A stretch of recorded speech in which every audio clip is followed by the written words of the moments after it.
how successfully we negotiate our walk in Jesus, our abiding in Him, and how well we perform, how well that we actually live it out without falling into despair, darkness, uh, discouragement, has everything to do with what we're looking at and how we see things.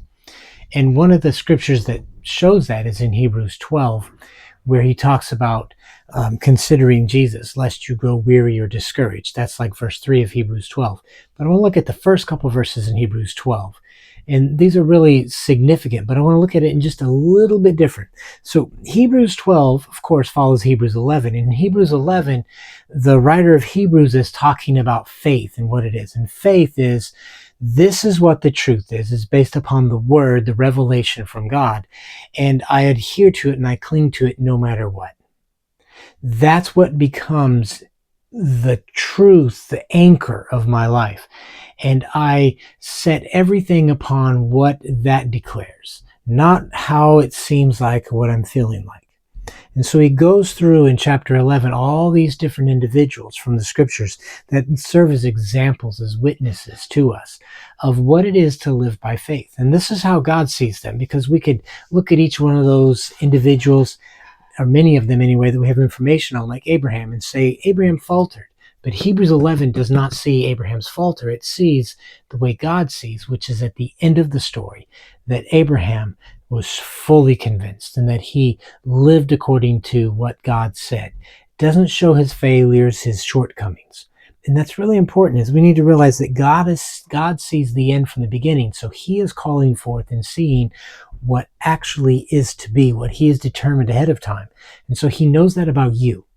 And so he gives us all of these people, these individuals, these stories in Hebrews 11 to get to Hebrews 12 in verse 1. And he says, therefore, we also, since we are surrounded by so great a cloud of witnesses, so many examples of what it is to live by faith. And these are individuals that hadn't even received the promise, hadn't received the Spirit. They didn't even know they didn't receive what they were looking for.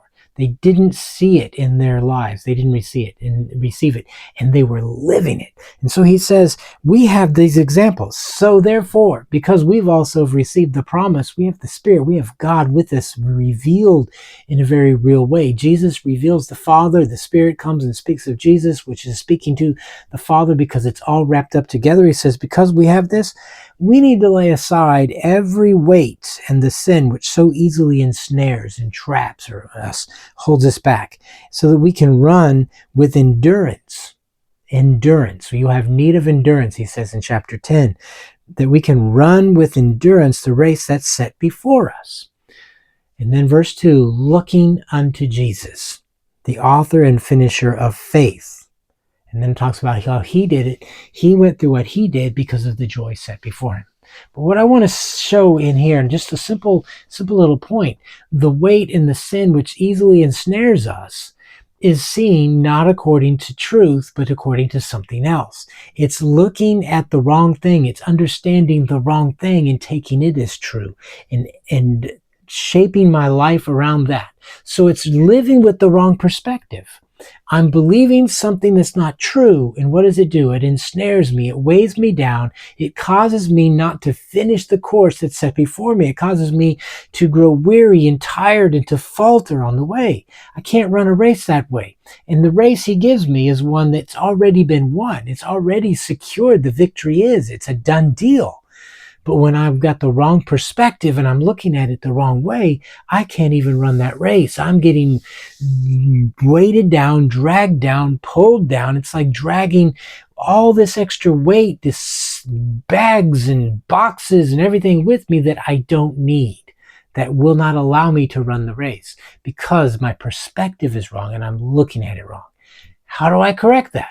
It's verse 2, looking unto Jesus. He is the example, but he is also the one who originates and finishes faith. So when we read Hebrews 11 and we see people like Abraham and Joseph, and we don't see faltering, we see the finished faith. They're what they accomplished, what God built in them. Jesus is the one that brings us to the finished point. And so this is the fully mature and grown up, where we are fully persuaded, where we have boldness to enter into the holiest place, to the very presence of God. But we have to look unto Jesus, who is the Word, which Hebrews also tells us, listen to him, give the more earnest heed to what you have heard, which is the word spoken through the Son. So Hebrews 12 verses 1 and 2 is speaking of having the wrong perspective, clinging to, holding on to the wrong thing, the wrong way of looking at it, something that's not true, that's not in alignment with who Jesus is, that doesn't represent the very heart, the Word of God.